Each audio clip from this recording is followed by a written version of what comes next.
Okay, let's cut to the chase. First, about the building. It's nothing new that there is an indication of there being 15 cameras in the game, and that no one knows exactly where 5 of them are going to be because only 10 appear on the images. However, 2 things are noteworthy. A.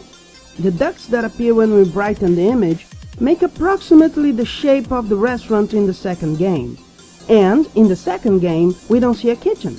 It was pointed out that Scott Cawthon's logo fits upside down on the map. It is a reasonable match, and it could be a map of the second floor where the other 5 cameras would be, or they could be somewhere in these ducts. B.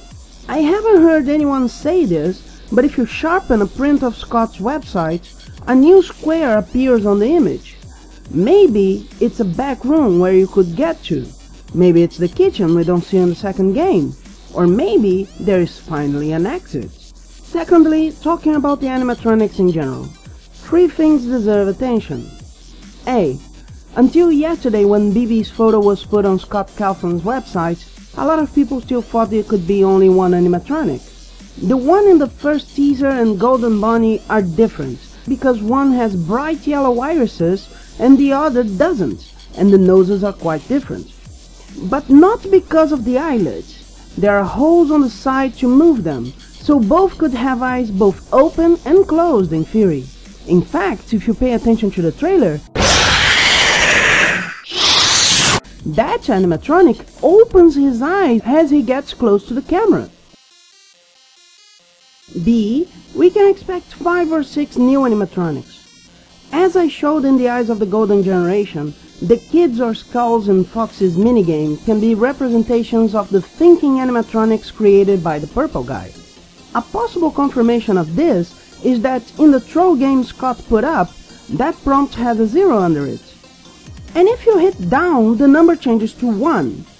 I think this number represents the new animatronics. In the first game, of course, there are no new ones, since it's the beginning. And in the second, we see new versions of the characters, a number of characters we can't control in any way, even in the 7th night, and only one totally new and controllable animatronic, Balloon Boy. And check this out, when we hit down again, something else appears.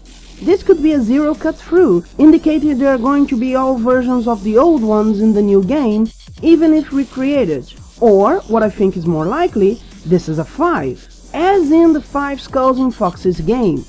I believe we are going to face the thinking animatronics created by the purple guy, totaling 5 or 6, 2 already seen in the trailers. And the third thing is that we know of another one. Many people thought Springtrap was just a new name for a new animatronic, but we might have known it already. Springtrap is a generic name for a mechanism in which a spring forces a sudden movement. I think we all know who we're talking about. Yes, it is quite likely that the one saying "my name is Springtrap" is not the new animatronic, but another without a name. When the message "it's me" appears on the game files, there is a message "it's him" outside the screen. The same him from the Save Him minigame, the leader of the animatronics. I found some interesting stuff, starting with this. This is a file on the second game that isn't actually used. And notice the name of this skull, Mike, just like the name of the guard in the first game. Keep in mind there's a dark mark under the eye, but no pupil. Well guys, I might be overdoing with all the FNAFery, but I just gotta keep going with this stuff.